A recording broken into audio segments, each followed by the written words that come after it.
آج ہم پیسے کے بارے میں ایک بڑی ہی دلچسپ کتاب پر بات کرنے والے ہیں، اور خاص طور پر یہ کہ ہم پیسے کو لے کر اتنے عجیب و غریب فیصلے آخر کرتے کیوں ہیں۔ ہمارے پاس مورگن ہاؤزل کی کتاب دی سائیکالوجی آف منی کے کچھ حصے ہیں، اور اس کا جو مرکزی خیال ہے نا، وہ بڑا حیران کن ہے۔ کتاب کہتی ہے کہ مالی کامیابی کا تعلق آپ کی ذہانت سے کم اور آپ کے رویے سے زیادہ ہے۔ بالکل، اور یہ ایک بہت بڑا نکتہ ہے۔ مطلب ہم سمجھتے ہیں کہ پیسہ کوئی حساب یا فزکس کا مضمون ہے، لیکن مصنف کہتا ہے کہ نہیں، یہ اصل میں نفسیات اور تاریخ کا کھیل ہے۔ یہ یوں سمجھیں ایک نرم مہارت ہے، جہاں آپ کیسا برتاؤ کرتے ہیں وہ زیادہ اہم ہے کہ آپ کیا جانتے ہیں۔ اچھا، اور اسی بات کو سمجھانے کے لیے ہمارے پاس دو بالکل مختلف کہانیاں ہیں، ہے نا؟ ایک طرف تو ایک ٹیکنالوجی کمپنی کا ایگزیکٹو ہے، ہارورڈ سے پڑھا ہوا، بہت کامیاب، لیکن اس کی حرکتیں کچھ عجیب تھیں۔ مثلا وہ اپنے دوستوں کو متاثر کرنے کے لیے سونے کے سکے سمندر میں پھینک دیتا تھا۔ جی، اور آخر میں کیا ہوا؟ وہ کنگال ہو گیا۔ کنگال ہو گیا۔ اور دوسری طرف ایک شخص ہے، رونالڈ ریڈ۔ وہ ایک چھوٹے سے گاؤں میں رہتا تھا، 25 سال تک گیس اسٹیشن پر گاڑیاں ٹھیک کیں اور 17 سال ایک سٹور میں چوکیداری کی۔ بہت ہی سادہ زندگی۔ بالکل سادہ، لیکن یہاں پر ایک ٹوسٹ ہے۔ جب 92 سال کی عمر میں اس کا انتقال ہوا تو اس کی کل دولت $8 ملین سے زیادہ تھی۔ $8 ملین ایک چوکیدار کی؟ یہ کیسے ممکن ہے؟ مطلب لوگ تو حیران رہ گئے ہوں گے۔ اس نے کوئی لاٹری تو نہیں جیتی تھی؟ نہیں، کوئی لاٹری نہیں۔ اس نے بس خاموشی سے بچت کی، ان پیسوں کو اچھی کمپنیوں کے شیئرز میں لگایا اور پھر انتظار کیا، سالوں سال انتظار کیا۔ اور اس کہانی کا سب سے خوبصورت حصہ یہ ہے کہ اس نے اپنی دولت کا بڑا حصہ مقامی ہسپتال اور لائبریری کو عطیہ کر دیا۔ تو سوال یہی پیدا ہوتا ہے کہ ایک چوکیدار بغیر کسی مالی تعلیم کے وہ کیسے کر پایا جو بڑے بڑے پڑھے لکھے امیر لوگ نہیں کر پاتے؟ یہی تو اصل سوال ہے۔ ایک جینیس کنگال ہو گیا اور ایک عام چوکیدار کروڑ پتی بن کر مرا۔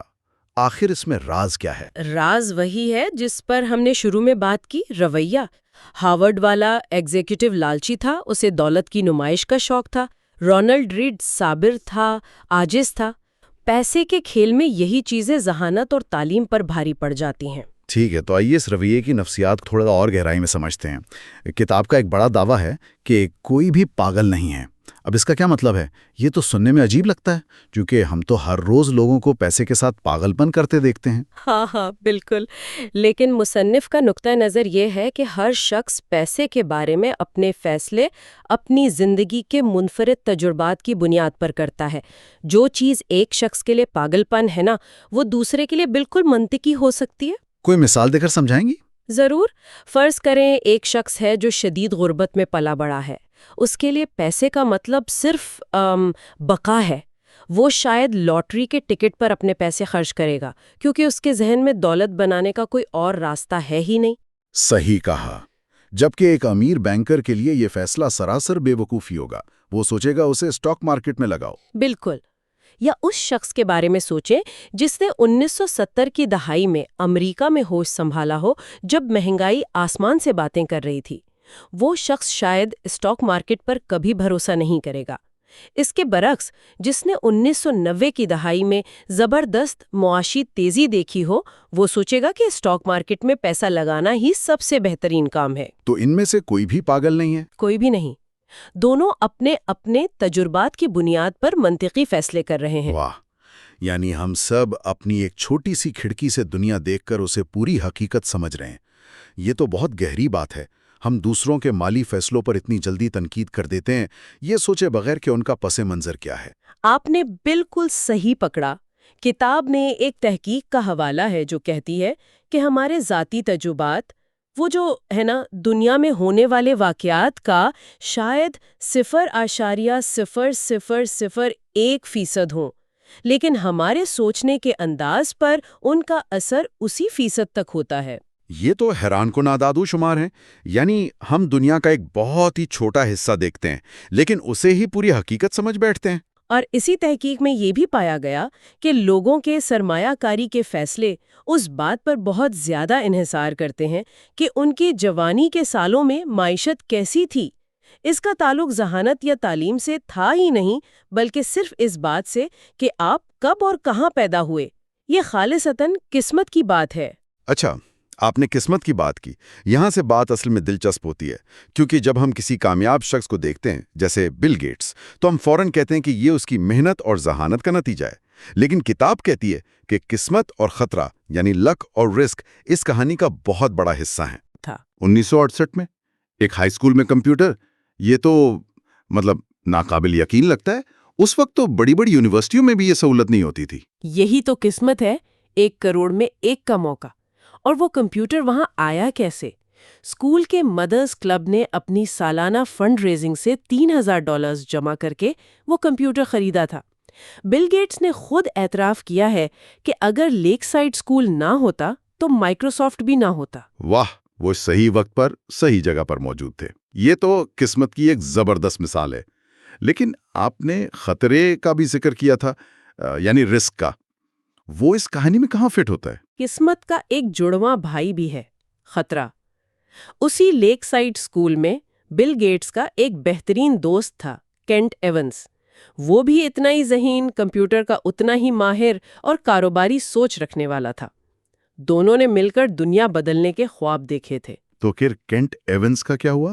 ہم نے ان کا نام کیوں نہیں سنا؟ اس لیے کہ ہائی اسکول سے گریجویٹ ہونے سے پہلے کینٹ پہاڑ پر چڑھتے ہوئے ایک حادثے میں ہلاک ہو گیا۔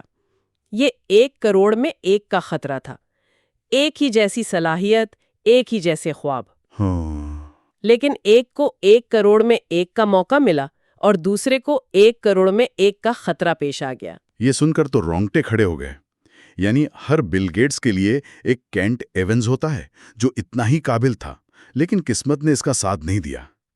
یہ تو زندگی کو دیکھنے کا بالکل مختلف زاویہ ہے۔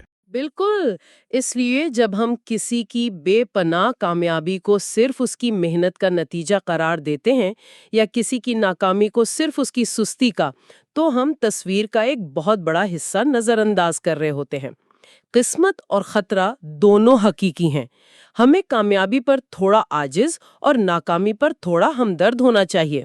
ٹھیک ہے، تو اگر ہر کوئی اپنے تجربے کی بنیاد پر فیصلے کر رہا ہے اور کامیابی میں قسمت کا بھی اتنا بڑا ہاتھ ہے، تو پھر انسان اپنے اختیار میں کیا کر سکتا ہے؟ کیا صرف پیسہ کمانا ہی کافی ہے؟ یہ ایک بہترین سوال ہے، اور یہ ہمیں ہمارے اگلے نقطے کی طرف لے جاتا ہے۔ امیر بننا بمقابلہ امیر رہنا، یہ 2 بالکل مختلف مہارتیں ہیں۔ لوگ اکثر ان کو ایک ہی چیز سمجھتے ہیں، لیکن ایسا ہے نہیں۔ یہ دلچسپ ہے۔ ان میں کیا فرق ہے؟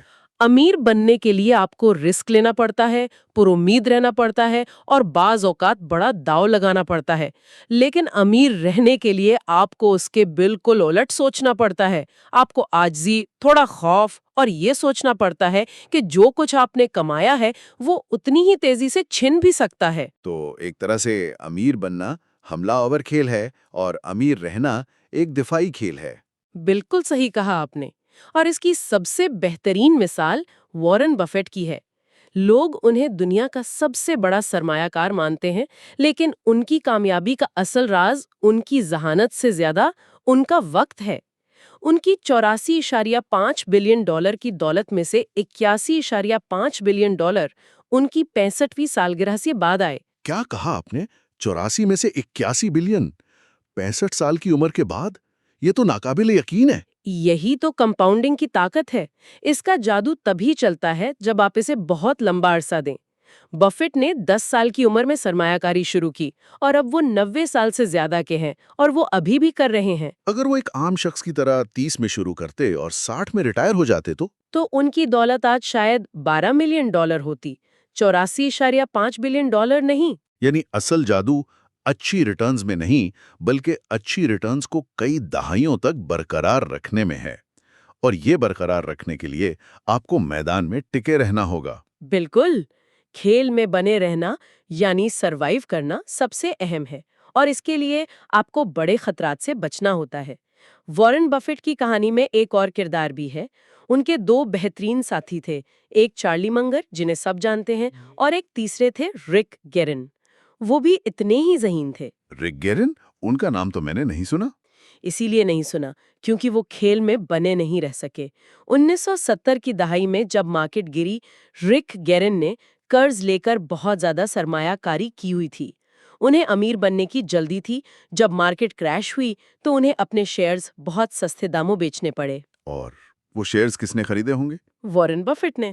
اوہ، تو وہ ایک ہی جھٹکے میں کھیل سے باہر ہو گئے، جبکہ بفٹ اور مونگر اس لیے کامیاب ہوئے کیونکہ انہوں نے کوئی ایسا داؤ نہیں لگایا جس سے وہ دیوالیہ ہو سکتے تھے۔ وہ امیر بننے کی جلدی میں نہیں تھے، وہ بس امیر رہنا چاہتے ہیں۔ یہی فرق ہے۔ امیر بننے کے لیے توجہ حاصل کرنا پڑتی ہے، امیر رہنے کے لیے نظروں سے اوجھل رہنا پڑتا ہے، عاجزی دکھانی پڑتی ہے۔ آپ کو یہ ماننا پڑتا ہے کہ قسمت نے آپ کا ساتھ دیا ہے اور وہ آپ کا ساتھ چھوڑ بھی سکتی ہے۔ تو اس سب کا مطلب کیا ہے؟ آج کی ہماری گفتگو سے جو باتیں میں سمجھ پایا ہوں وہ یہ ہیں کہ پیسہ کمانا اور سنبھالنا حساب کتاب کا نہیں، نفسیات کا کھیل ہے۔ ہم سب اپنے تجربات کے قیدی ہیں، اس لیے ہمیں دوسروں پر حکم لگانے سے پہلے سوچنا چاہیے۔ قسمت اور خطرہ ہمیشہ موجود رہتے ہیں، اس لیے کامیابی پر غرور اور ناکامی پر مایوسی نہیں ہونی چاہیے۔ اور آخر میں، سب سے بڑی مہارت پیسہ کمانا نہیں بلکہ اسے سنبھال کر رکھنا اور وقت کی طاقت کو اپنا کام کرنے دینا ہے۔ آپ نے بالکل صحیح خلاصہ کیا، اور یہ ہمیں ایک آخری اور شاید سب سے اہم سوال کی طرف لے جاتا ہے۔ ہم نے دولت جمع کرنے کے طریقوں پر بات کی، لیکن ایک زیادہ مشکل اور ذاتی سوال یہ ہے کہ آپ اپنے لیے کافی کی تعریف کیسے کرتے ہیں؟ کافی یعنی کب رکنا ہے؟ ہاں، کتاب میں ایک بہت خوبصورت کہانی ہے۔ ایک پارٹی میں مصنف کرٹ وونیگیٹ اپنے دوست جوزف ہیلر سے کہتے ہیں کہ اس پارٹی کا میزبان جو ایک ارب پتی ہے، اس نے ایک دن میں اتنے پیسے کمائے ہیں جتنے ہیلر نے اپنی مشہور کتاب کیچ 22 سے اپنی پوری زندگی میں نہیں کمائے۔ تو ہیلر نے کیا جواب دیا؟ ہیلر نے جواب دیا، ہاں، لیکن میرے پاس ایک ایسی چیز ہے جو اس کے پاس کبھی نہیں ہوگی۔ وونیگیٹ نے پوچھا، وہ کیا ہے؟ ہیلر نے کہا، کافی، میرے پاس کافی ہے۔ واہ، یہ تو بہت گہری بات ہے۔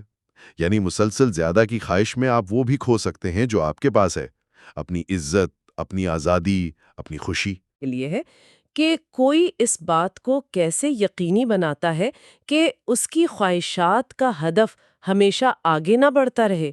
کوئی کیسے فیصلہ کرتا ہے کہ اس کے لیے کافی کیا ہے تاکہ دولت کا حصول اس کی خوشی کی قیمت پر نہ ہو؟